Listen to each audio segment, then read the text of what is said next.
Give them another hand.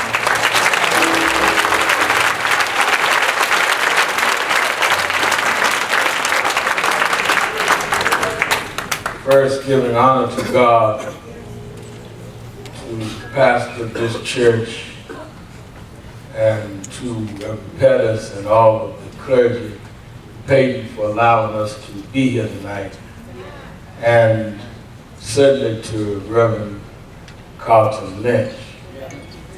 Let me first thank God for another day.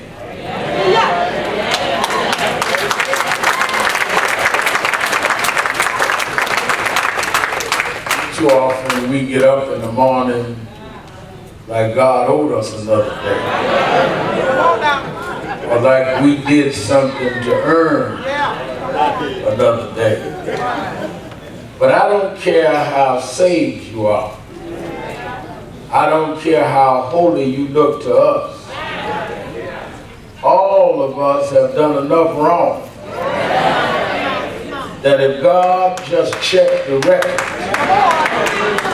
none of us will see the next morning.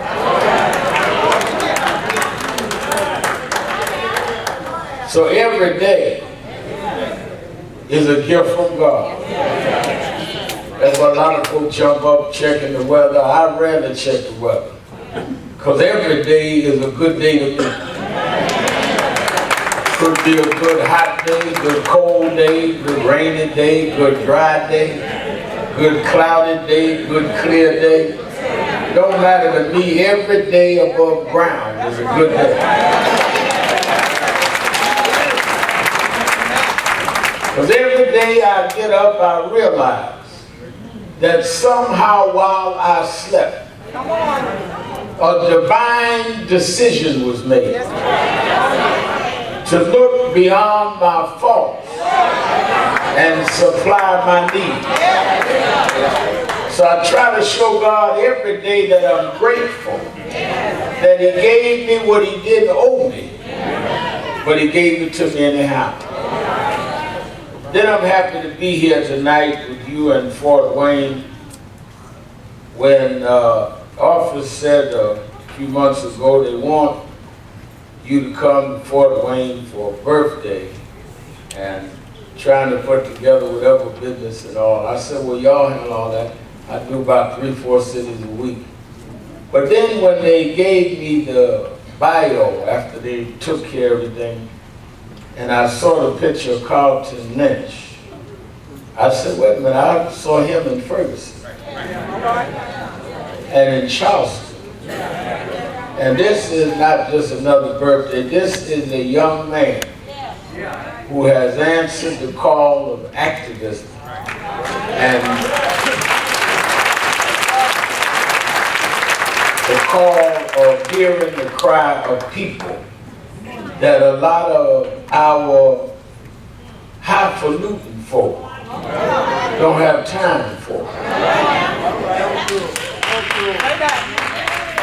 And that's why when we couldn't work out the date, I said, give him another date. I'm coming. Because I want him to know that his sacrifice and his work has not gone unnoticed.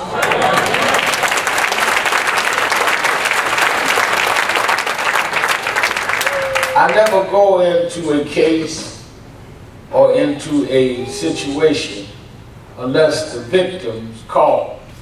You know, one thing that's funny about those that find fault, I went to Staten Island on the chokehold case because the mother of the guy choked called me.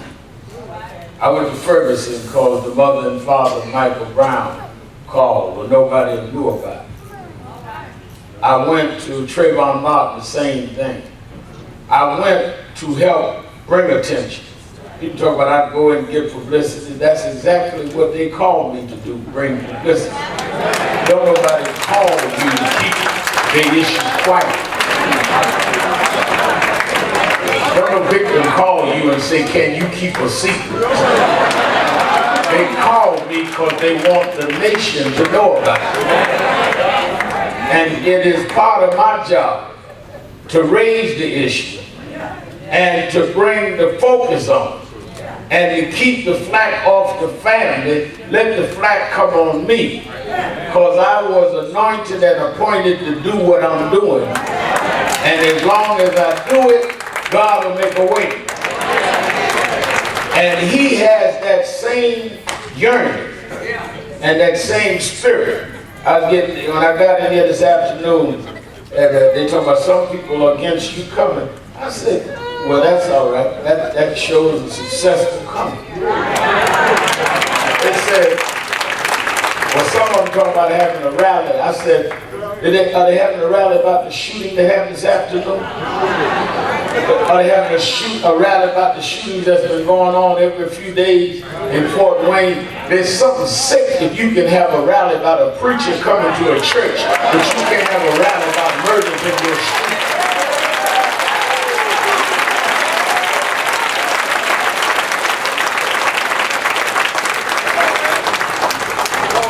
What message are we sending our children? That them being killed, you can't gather. But because somebody come to town for somebody's birthday, you can gather.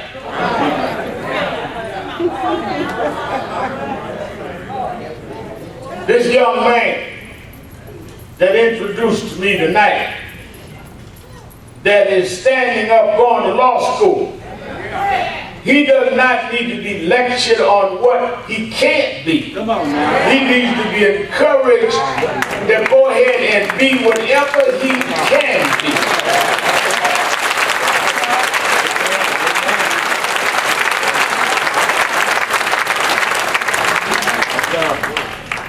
So I wanted to be here. This is not another date for me, because this young man, as he said, I told him, one of the things that I'm doing is making sure that I work with those young leaders, a generation behind me. Because those that were older than me, I grew up under Julian Bond and Jesse Jackson. I was Jesse's youth director. And I want to pass on to the generation behind me. And I've said to Brother Reverend Carlton Lynch, after studying what he does out there in the streets, responding, not just when police are wrong, but when we do crime to each other. It's not just the police, it's us that's killing and downing and disgracing each other. And Carlton Lynch is there in danger's way. And I've asked him, I said, well, I'm not only coming for your birthday, we're going to form a National Action Network chapter here in Fort Wayne.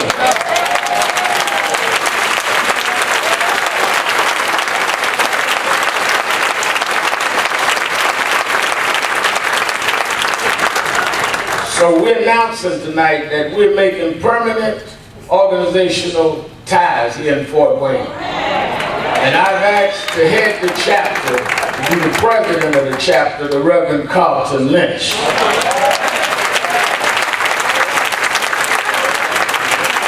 And I heard the sister say that you don't come to birthday without giving gifts, so I want to, on behalf of Action Network, this ain't got nothing to do with whatever business y'all do, I want to give you from us for your birthday a check for $1,000.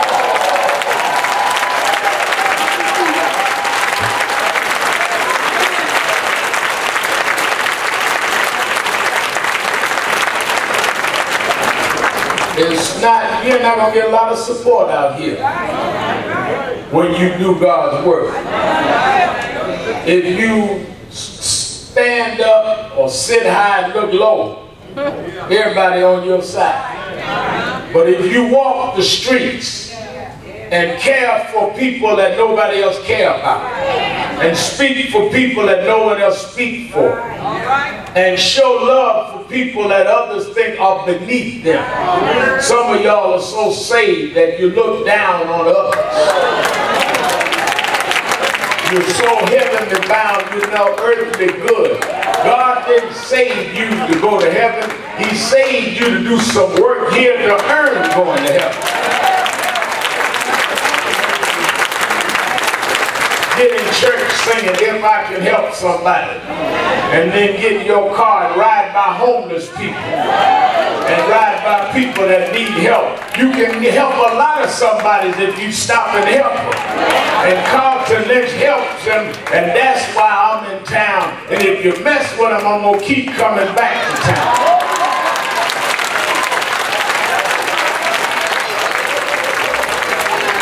How to get here now. Don't mess with Carlton.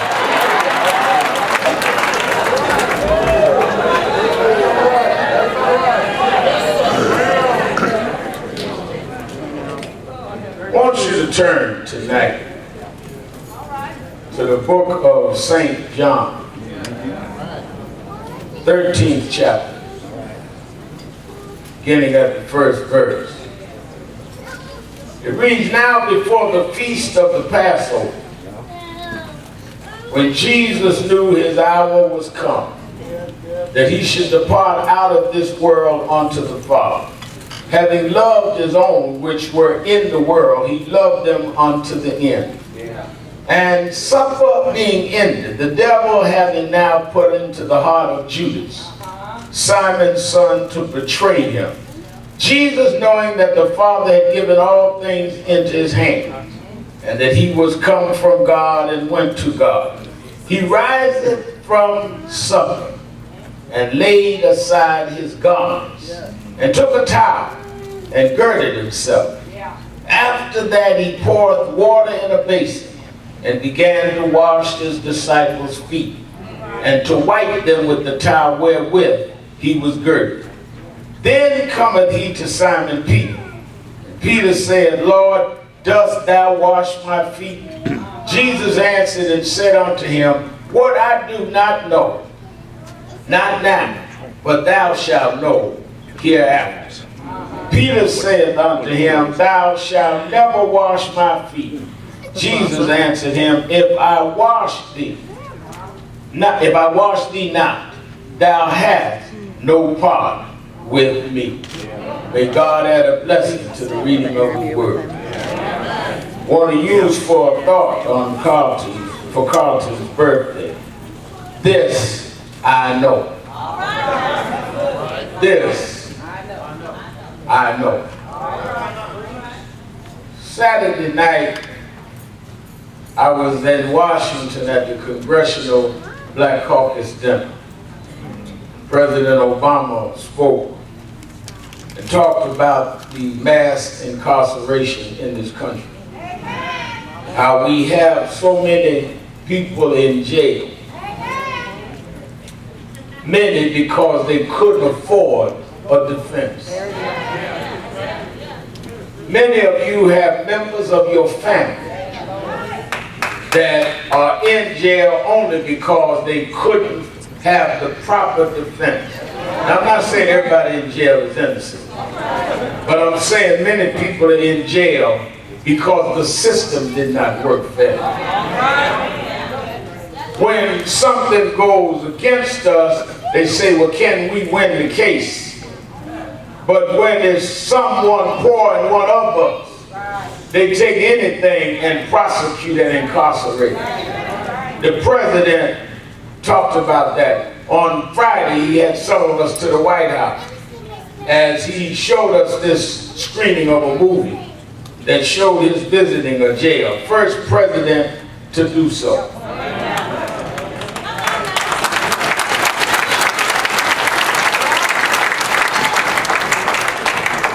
I remember when he was elected, they said, well, we are in a post-racial generation. We don't need Al Sharpton no more. Then they got mad at him because he kept bringing us to the White House and working with us. Next thing I know, they were asking him for his birth certificate.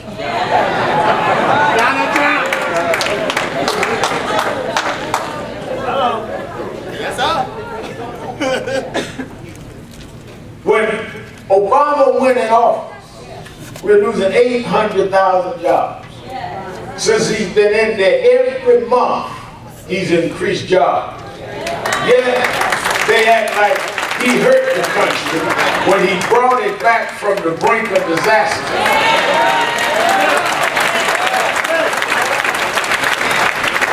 We were in a recession, headed to a depression, and went into Iraq looking for weapons of destruction, mass destruction that wasn't there. We had a president that could see weapons of mass destruction in Iraq that wasn't there, but couldn't see the levees break in Katrina in New Orleans that was on live television.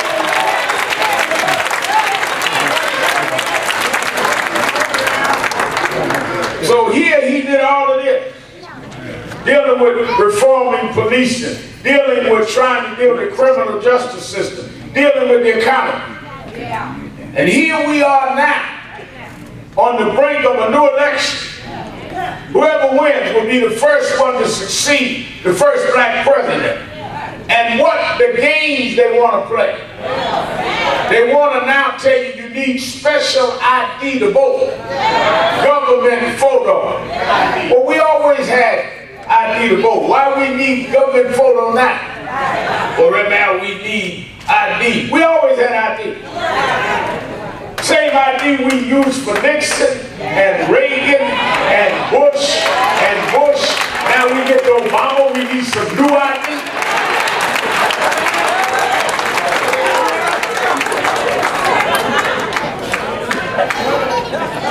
But what they're trying to do is cut down the accessibility to vote. That's why we bring a land right here in Indiana, right in the belly, with a brother that got courage and guts. Because we gonna vote in Indiana. They put it as a red state, it's gonna be a right state.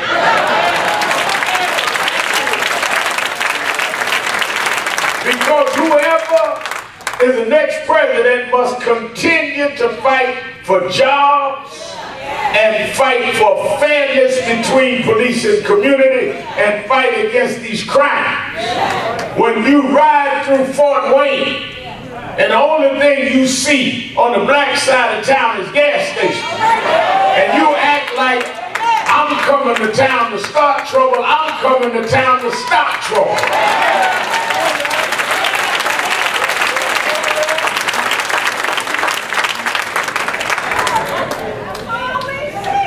We don't need an Al Sharpton in town. Well, you've been living here and ain't done nothing in town.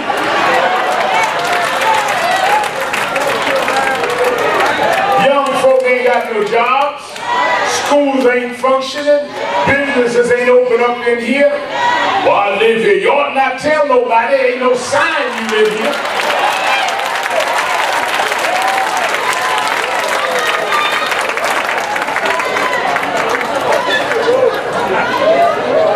You bragging about you in here with all the problems here.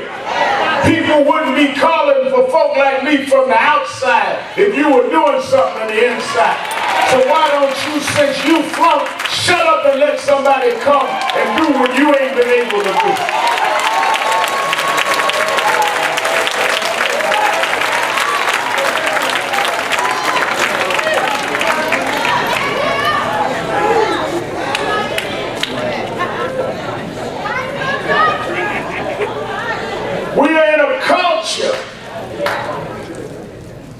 Of trying to build despair in our young people.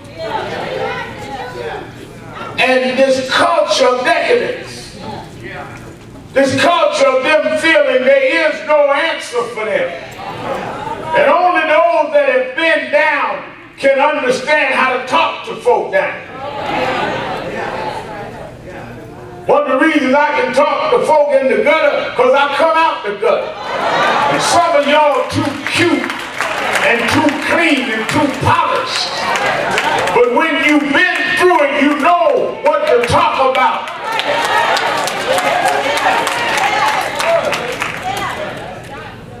Well, Reverend Al, I heard y'all did this, that, and the other.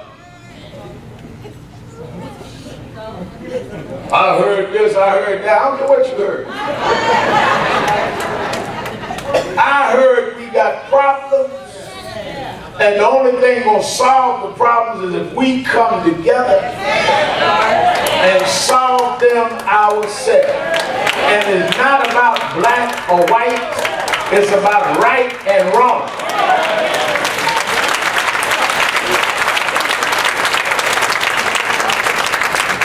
Stand up a minute. Now here's a man that just spoke. You stand up. Yeah. He spoke tonight. I want y'all to look at him. Because he's a white brother and spoke. He won't be on TV because they're going to tell you ain't nothing but mad black folk come out here now.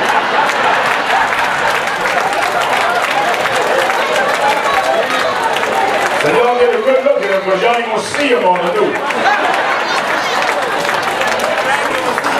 They're going to say hundreds of angry blacks ready to burn the town when you see our Sharpton. And he got to say, welcome to town. You'll never hear that again. All these whites sitting out there, y'all will not be on TV. Unless they darken you up a little bit.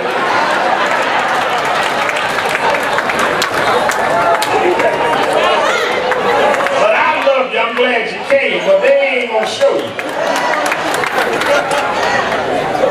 But if one brother throws his fist up, he's going to be top of the news tonight.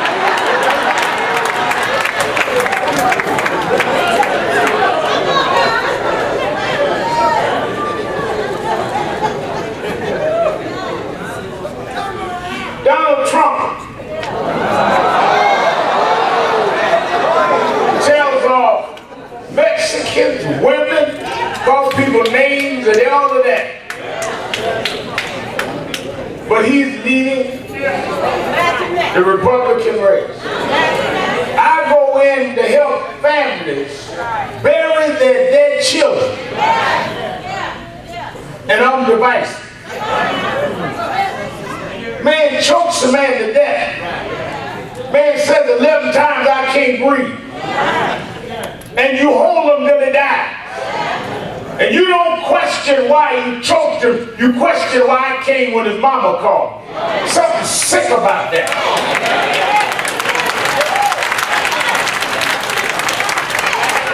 Well, he was selling Lucy's. Well, lock him up.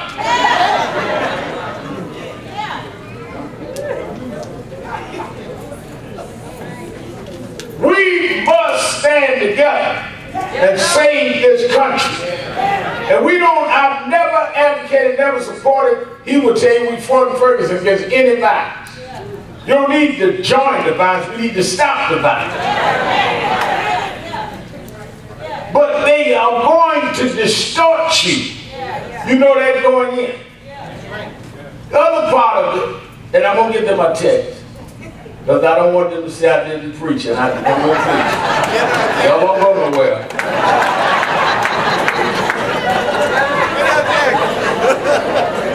Just keep it rolling. I hope y'all got extra film. I won't kill that.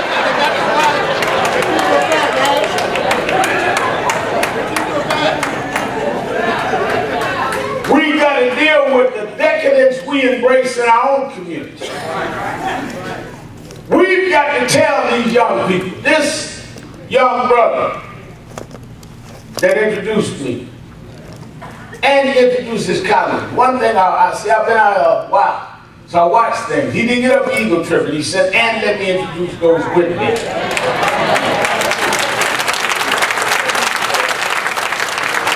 He didn't just say, I'm the head of something and it don't exist. I'm the head of something and here of something is. Because you can't be the head of nothing.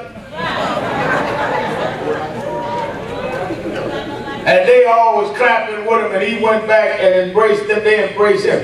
That's what we need in our community.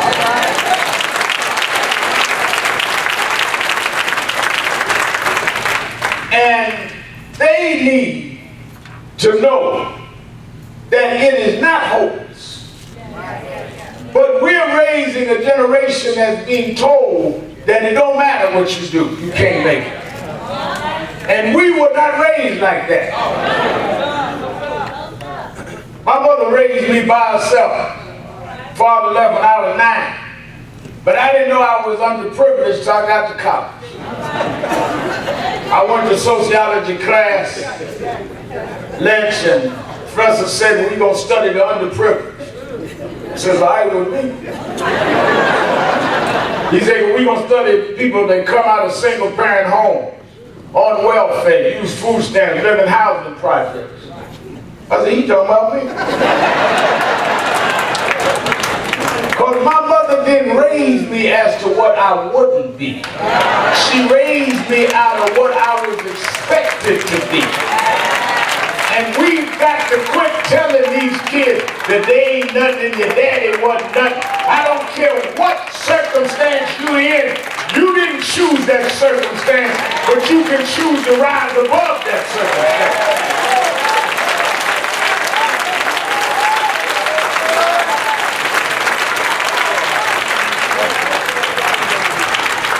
Right now, we shoot each other because it's just rough out here. It's been rougher than this. And we wasn't gang banging and shooting each other. It's been rougher than this. Was a time we had to ride the back of buses. Couldn't use a water fountain. Couldn't check in a hotel. But we wasn't calling our grandma out her name. We wasn't denouncing our women. You need to man up and put your gun away and stand up and build your community.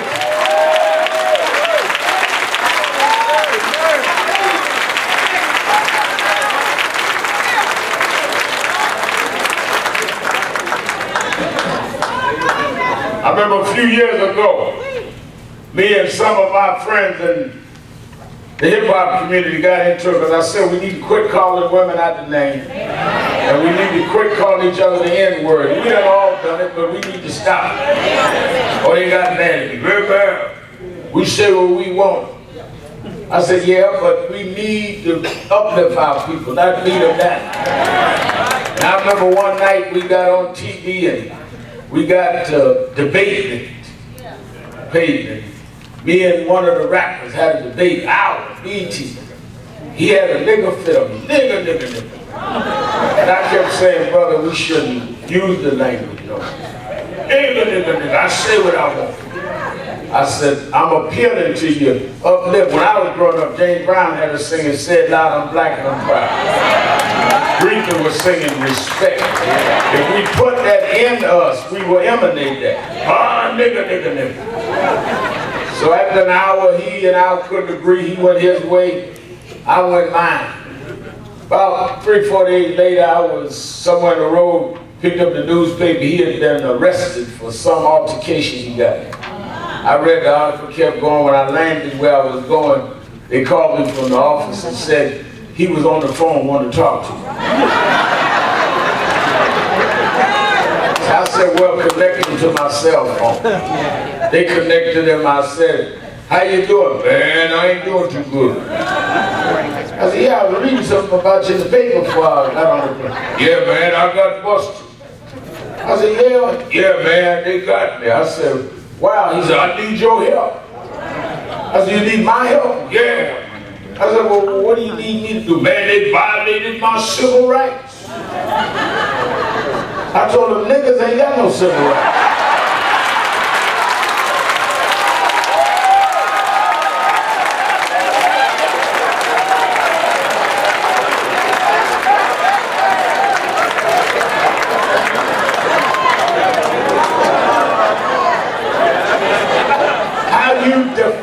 Yourself is how you confine yourself. We need to redefine the self-concept of our young people here in Fort Wayne so they will know that no matter how I started in life, I didn't choose that. But how I end up, I'm going to choose that, and I'm going to be somebody, and I'm going to build this community, and I don't care who don't believe in me, I'm going to believe in myself.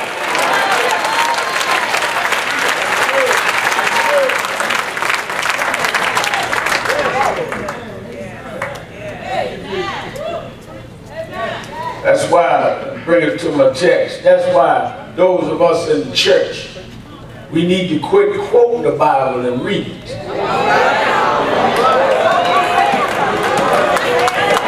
We know how to run the verse, but we don't get in it. Jesus, on the eve of his arrest, last thing he did for his arrest is he got all his disciples around the table. and fed them the Last Supper. Take of the bread is of my body, take of the wine is my blood. But let me tell you something, because a lot of folk run through the Last Supper and miss two key points. First thing is, that's why I read the whole thing, Judas was there, who was going to betray Jesus. Peter was there, who was going to deny Jesus. Jesus knew both of them, but he did not pull them away from the table. You ain't like Jesus till you can look at those that do you wrong and serve them anyhow.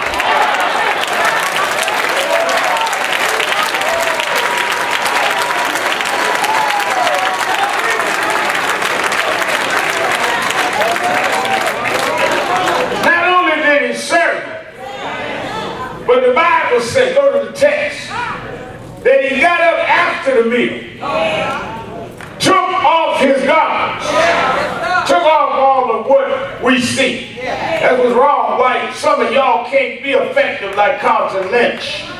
You brag in what you see, your title, your position. Everywhere I go in church world, everybody got a title, but they can't tell me what they do. Too many ministers that don't minister to nobody. Too many missionaries with no mission. Too many trustees that can't be trusted.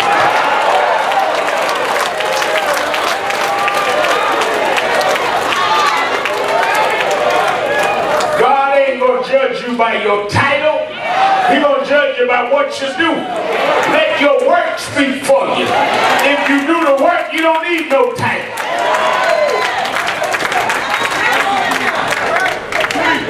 Took off his garment, got a towel and got down and washed his disciples' feet.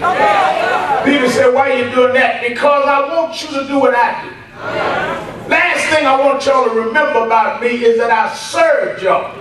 But until you can get down and serve those out there, all your shouting in here won't mean nothing.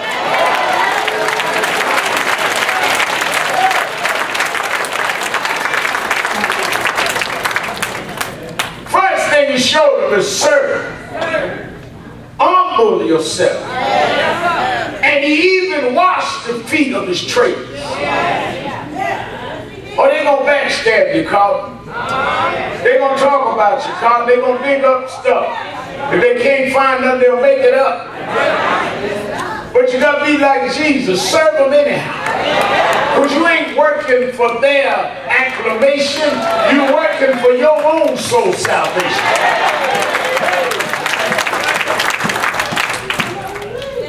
Jesus washed Judas' feet. Y'all listen. He washed Peter's feet. He knew they were going to betray him. In fact, he looked at Judas and said, what you going to do? Do it quick. Because if God is with you, no matter what you do, it ain't going to work anyhow.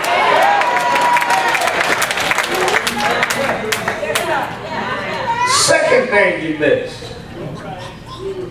Well, you know, I see Lynch out there in the street with all them street folk and crazy folk. Run up there today where they shot up people. I ain't in there. Well, let me show you where Jesus was. Jesus washed their feet after they ate, which means he allowed dirty people to come to his table. How you come in Jesus' name and tell folk they got to get clean before they come? Jesus fed them and then cleaned them. If you feed the people, then you can clean the people. The reason you can't feed the people and get and lead the people is you want them to come clean. Come on, come on. They got to come like Peyton said, come as you are. Dirty, nasty, stinking, whatever condition you in. I serve a God that'll feed you anyhow.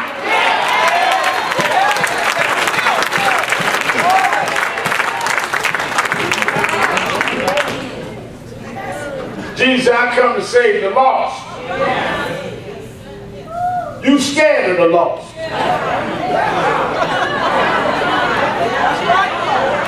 How you going to save folk that you won't talk to?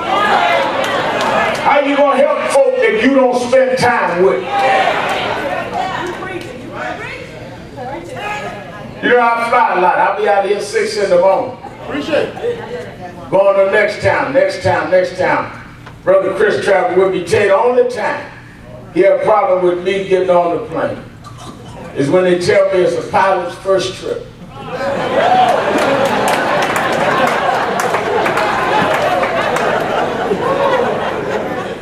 They be saying, it's all right, brother. We done checked. He done passed his pilot license. He got all his credentials. I understand all that.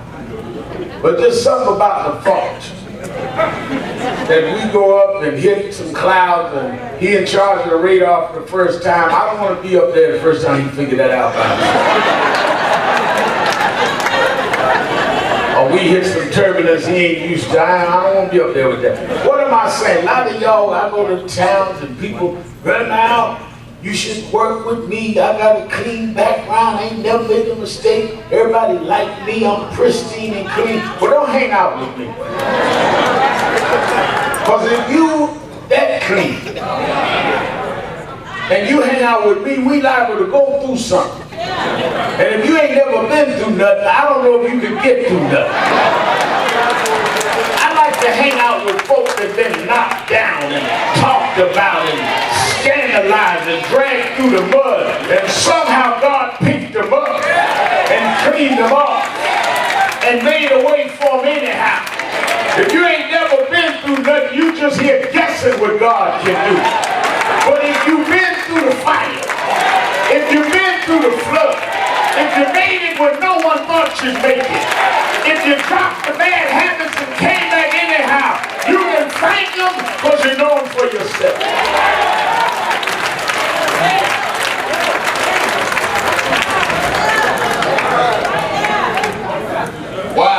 Why could Jesus wash his traitors' feet? Well, you know what, I'll tell you this.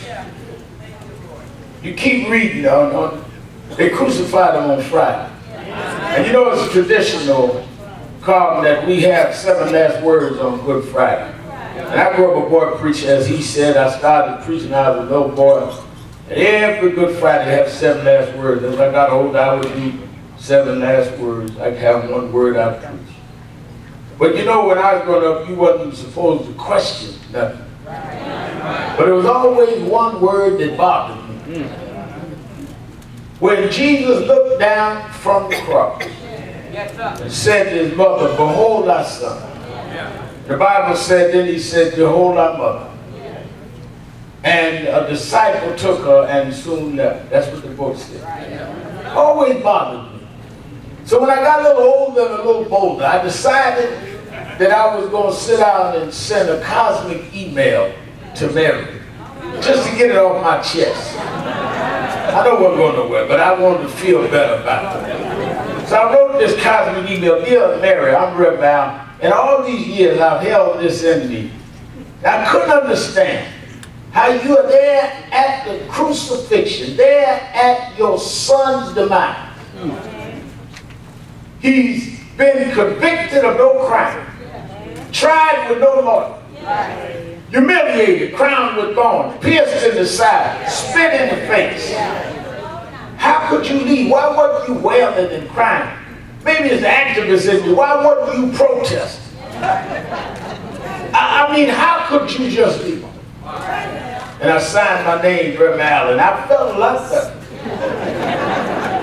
But to my surprise, Pastor Pete, about 2 weeks later, I got a cosmic email back from them. Mary said, dear Reverend Al, I read with interest your email.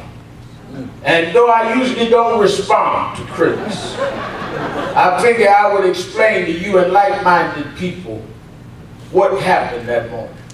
It is true I was there at Calvary that morning, and it is true that after my son addressed me, not long after his demise, I left with a disciple. There were many there that morning. The Pharisees were there that had agitated for his death. The Romans were there that nailed him to the cross. Some of my girlfriends were there. Mary Magdalene and them were there, hoping for a last-minute intervention. His disciples were there. They were sheepishly hiding, waiting to see if there'd be some intercession. But I was the only one at Calvary that morning that had been in Bethlehem 33 years before. What you're forgetting is I brought him in the world through a virgin womb. So everybody that was at Calvary that morning was guessing who he was and hoping who he was. But I knew who he was. I brought him here and they never knew a man.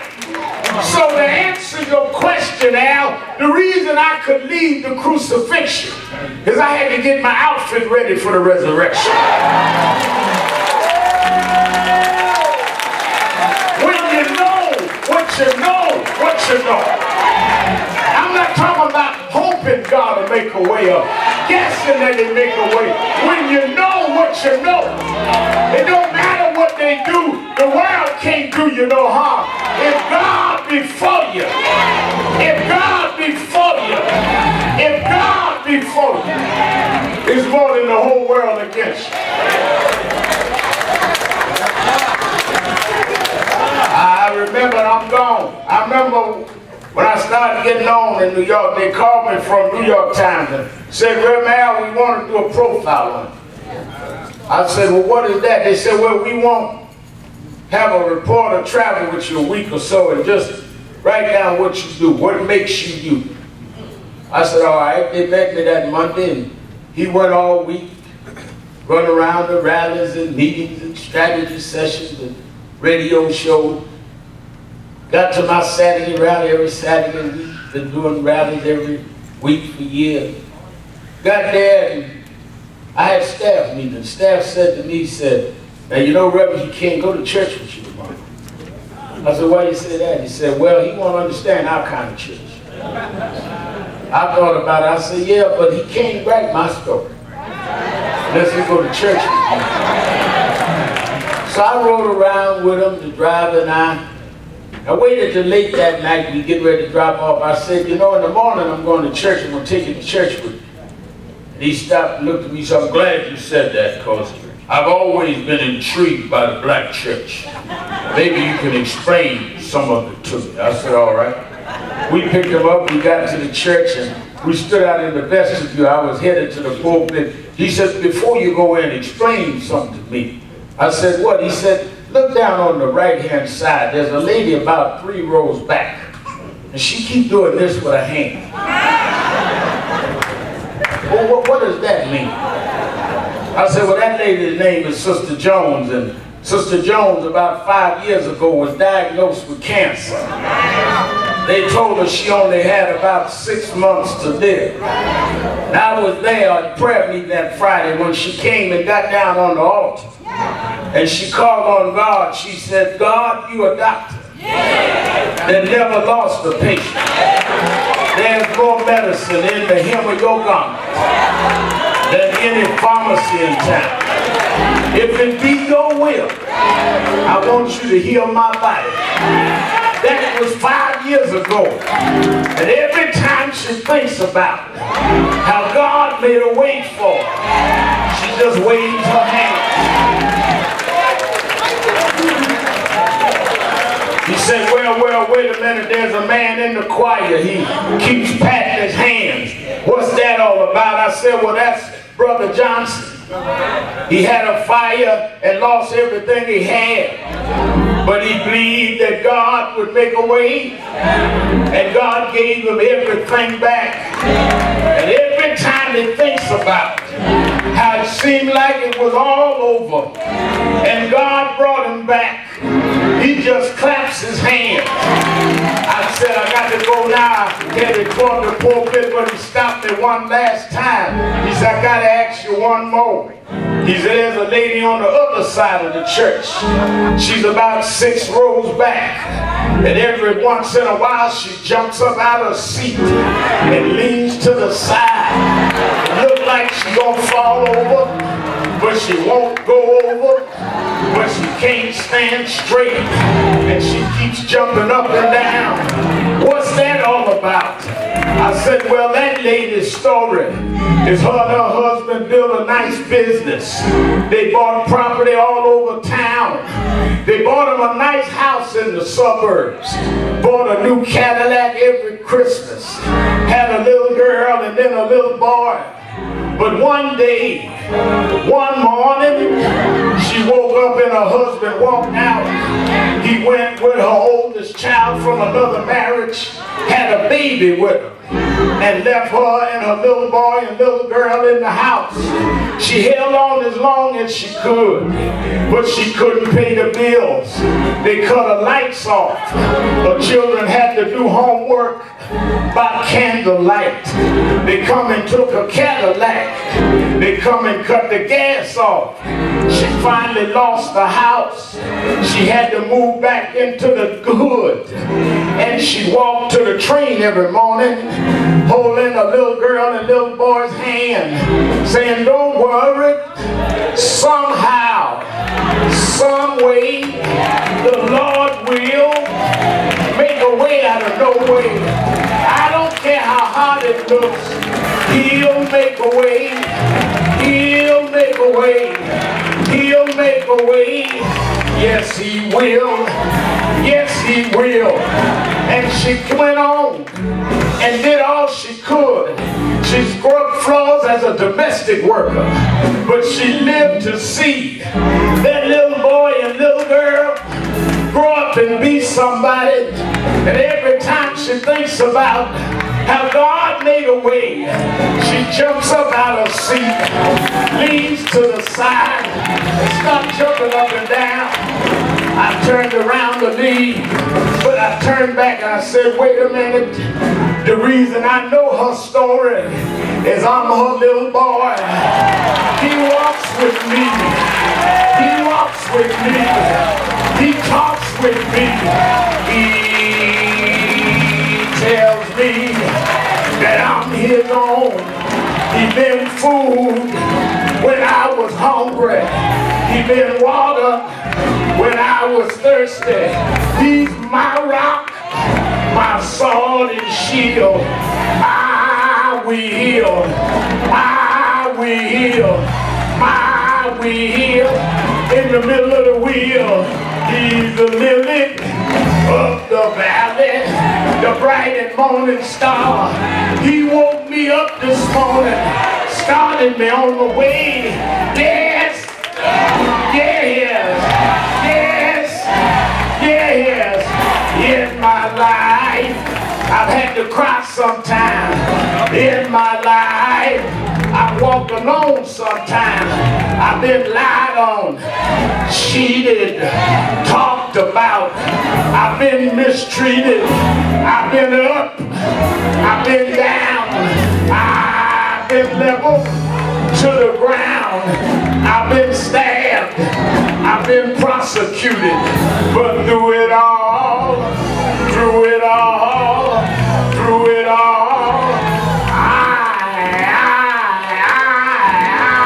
I learned to trust in Jesus. I've learned to trust in God. Through it all, through it all, I've learned to depend on His word. He'll make a way. He'll make a way. He'll make a way.